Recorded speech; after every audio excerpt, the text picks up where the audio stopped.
afternoon. Welcome to our Diwali special Market Masters. I have with me two Market Masters. First up, we will be speaking to Neelkanth Mishra, who is the Chief Economist, Axis Bank, and the Head of Global Research at Axis Capital. In a bit, we will also be speaking with Vetri Subramaniam, the Chief Investment Officer at UTI Mutual Fund. But first, Neelkanth, he strides the world of economics and stocks with equal ease. Welcome to our Diwali special, Neelkanth. Well, first up, tell our investors, our viewers, how do you think the Nifty will move in the year ahead? Elections, the 2024 elections will clear out some uncertainties. So do you see rapid new highs? Absolutely. And I don't think elections are what we need to really worry about. I think what we need to worry about is how quickly the global issues get sorted out. I don't think they'll get sorted out for many years, but at least, you know, the current trajectory is in many ways unsustainable. We are seeing significant shortages of dollars outside the US. The US fiscal problem is much bigger than what is currently understood. And this will mean that things come to a head and then something breaks, and then the only solution is for the Fed to start buying US treasuries again. So I think that's the only thing that we need to wait for. Till then, I would remain very cautious. But the Indian economy is doing extremely well, much better than expected. Okay, I'm coming to the Indian economy in just a minute, but you have just raised my curiosity a bit on your interpretation of the global backdrop. Do you think we will be, this phase will end with a financial accident? I mean, what are your thoughts? One thought that a soft landing is what we would be able to get away with. I think the issue of a soft landing is, I think that's completely misplaced. People are not acknowledging the fact that the US fiscal deficit went up by nearly 4% of GDP, right? So people have been saying, oh, the interest rates have been high, inflation has come off, and look, everything looks hunky-dory. What's ignored, and this is why in a recent column I called it when DMs become EMs, when developed markets start having emerging market-like problems, you need emerging market analysts like us to actually show the mirror and say that, look, if your fiscal deficit expands in 1 year by 4% of GDP, how can a recession happen? And unless what was $1 trillion in FY22 became $2 trillion in FY23, unless this can become $3 trillion in FY24, and I hope not, the US is going into a recession. I don't think there is any chance of a soft landing. Okay. Well, then what does that mean for India? Already we are seeing our services exports getting impacted. Does that take away a huge chunk of our growth as well? Software companies, already IT company results are showing that pressure. Yes. So there are three channels of risk, therefore. The first is, as we said, services exports start suffering because that is our primary market. Then goods exports. In fact, if you've seen oil's behavior of late, it does suggest that the markets are starting to worry about weaker global demand, and particularly in the US, because US was pretty much the only economy which was holding up. And progressively, so I just came back from 3-continent marketing where I met a large number of investors, and progressively in October, data points even in the US have actually worsened. So I think that goods demand and goods exports will worsen further. We have in Axis we have a global goods demand tracker. It is well below the pre-pandemic trend. The only country which was above its pre-pandemic trend was the US. And now that the fiscal support is not going to be there, or at least the fiscal boost will not be there. And remember that fiscal boost was coming through a sharp decline in personal income taxes. So basically, despite wages being where they are, the disposable income actually had been going up. And so as that corrects, I think global goods demand goes through another correction, and that will be another headwind for the economy. And the third channel, in my view, is the capital flow channel. Oh. If you look at M2 growth, like the broad money growth in the US, remember that the US is doing quantitative tightening. So M0, the base money growth is negative. Now bank credit growth in the US is negative as well. And this is an intended outcome. If you raise rates, of course, credit demand slows down, which means that M2 growth is even lower in terms of, which is more negative. In an economy which in September quarter, which grew at nearly 8% in nominal terms. And so the dollars availability, the availability of dollars outside the US is, I think, a significant issue. Look at what is happening to us, right? Yes, yes. Our net FDI has now slowed to $20 billion as a run rate. I hope it doesn't stay there. External commercial borrowings, there's no possibility of dollar funding for most of the companies. So what used to be a $15-20 billion plus is most likely a $5 billion minus. And it will become very hard to finance even a $40-50 billion current account deficit. So, and we are better off. We should be expecting some bond inflows in the next 12 months and all that, right? But think about Indonesia raising rates despite inflation being in control. So I think we are now reaching a stage where the US government, because of its enormous increase in fiscal deficit, is sucking all the dollars. The Fed needs an excuse to start buying US treasuries again. And till that excuse is there, I mean, something has to break. There are many things that we can discuss and speculate, but it's very clear what exactly will break. Okay, I get that. I get these three channels through which we are going to be impacted. But, let me ask you to take away your economist hat for the moment and don your head of research hat, because ultimately the stock market investors are listening to you. What will this mean for stock markets? Are we going to see earnings downgrades, albeit by a smidge, but will we see that?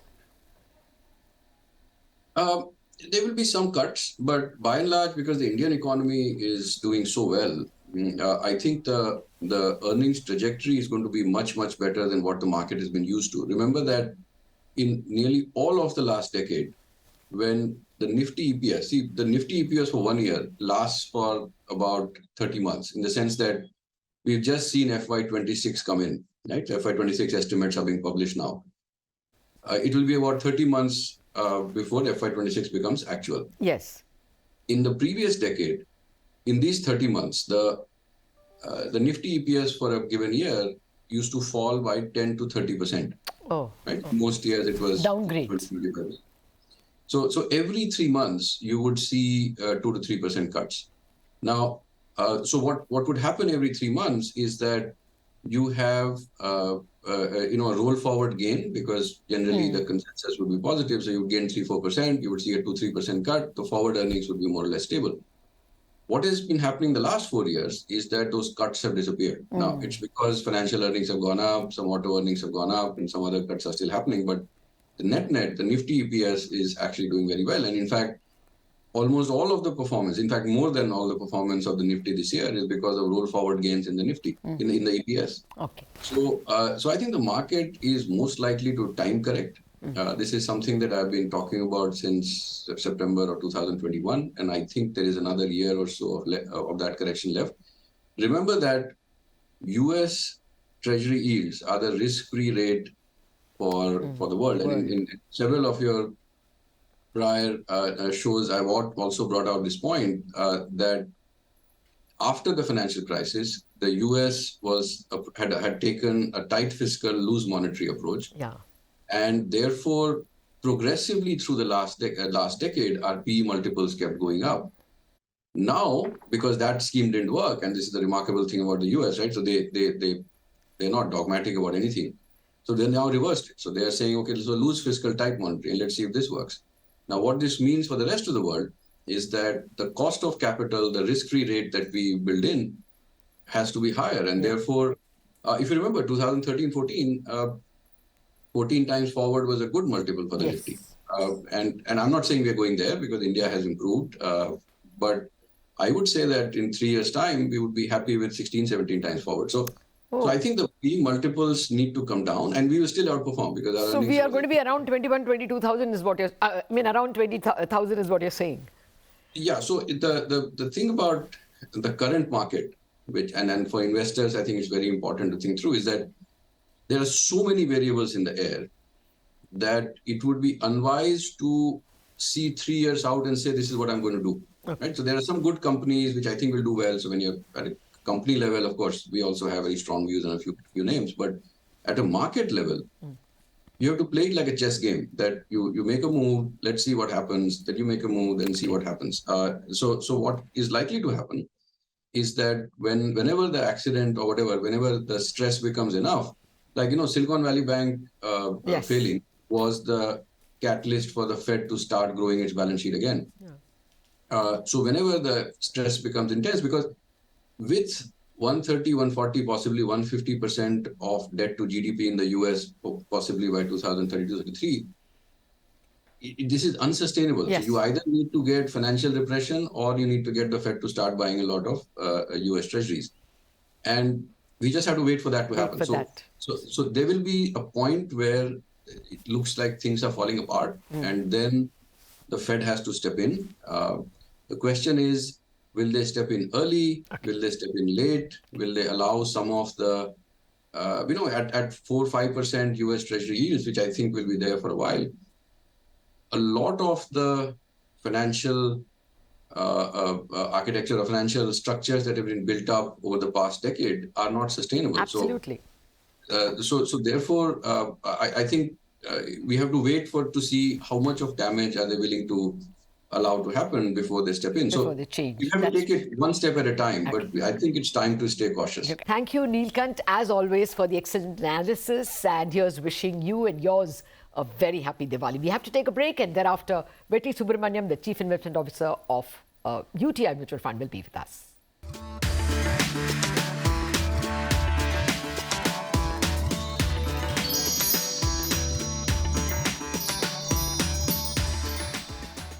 Welcome back to our Diwali special Market Masters. I have with me Vetri Subramaniam, the Chief Investment Officer of UTI Mutual Fund, the fund that manages almost 3 lakh crore in terms of an assets under management. Vetri, thank you very much for joining us.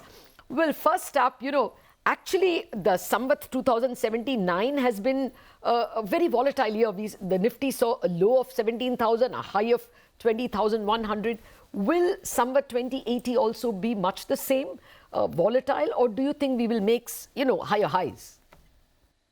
Well, first of all, Latha, delighted to be here. I wish all our viewers, your viewers, a very happy Diwali. It's always lovely to connect during the festive season, and we also get to show off our festive attire. So yes. I think I would really not look just at the short-term range this year, but to really say that the market, and when I say market, I'm referring to the large caps, have really not made much progress over the last 2 years, Latha. If you look at the last 2 years, the CAGR on the Nifty 50 is in the region of about 3% or 3.5% CAGR over the last 2 years. And if I were to sort of pick one of the reasons for this, it would actually be that the starting valuations in September, October of 2021 were very elevated. So even though 22 was a great year for earnings growth, 23 a decent year for earnings growth, the market has sort of not done much in terms of price because it has used this growth in earnings as an opportunity to start to normalize the valuations prevailing in the marketplace. However, this is largely true for the Nifty 50, the Nifty 100, so more large caps, not so true for the mid caps and small caps, but I'm sure we'll talk about that later. Finally, if you look at the Nifty 50 valuations, we are still above the long-term average, but the good news is that compared to being in the expensive zone 2 years ago, we are now back somewhere within the comfort zone, slightly above the long-term average, but certainly within the comfort zone. Okay, then let me stick with valuations before I come to the mid-cap argument. Can we continue with slightly elevated valuations because we seem to be the only growth story in town? Will FPIs allow us that higher valuations and still come and bite? Well, Latha, I won't claim again that I have a crystal ball to understand what FPIs might be looking at.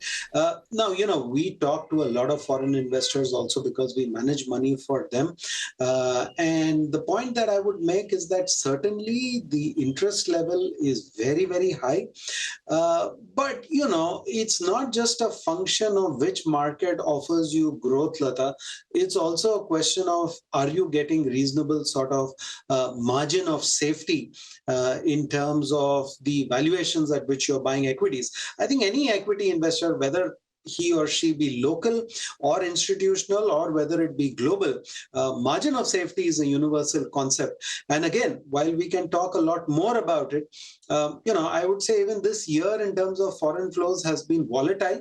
And one of the reasons for that is that, remember, the rising US yield is now acting as a magnet for global asset allocators thinking about the long term, because for the first time in more than a decade, Latha, they are getting a reasonable return on their debt investments. And therefore, in that context, you need to remember, India may be very attractive relative to many other EMs. It may stand out relative to the DMs, no doubt.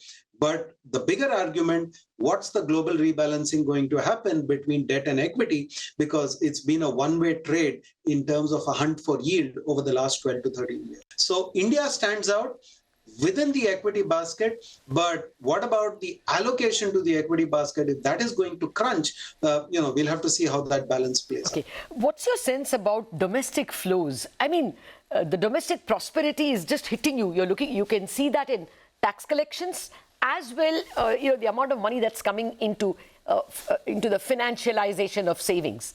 Won't that be a good buffer and continue to keep valuations, slightly above the long term simply because there's more money?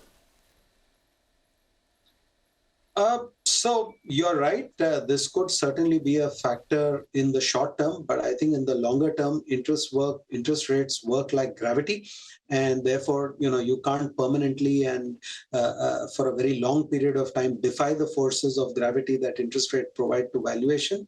I think, yes, domestic money flows have been very, very robust. That certainly helped the market. That also explains perhaps to some extent why mid and small cap performance has been much stronger than what we've seen in large caps over the past 2 years. But, Latha, the key sort of thing to look at over here is that, have you brought forward returns from the future into the present, because money flow has been very, very strong.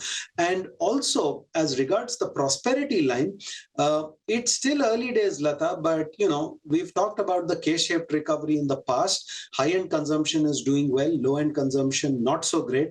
Nothing has changed in this picture over the last 2 years.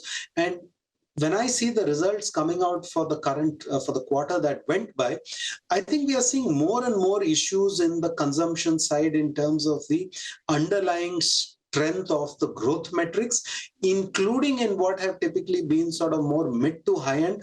There is some sense of more a steady state coming into growth over there. And, I think you've done programs about it in terms of the rise of indebtedness and the fall in savings. So I would be a little careful about, getting carried away with the strength of domestic flows. The momentum is very, very good, but it's not clear to me that all is well with the household sector to be able to generalize that. Okay. I mean, we saw banking and finance be the flagship.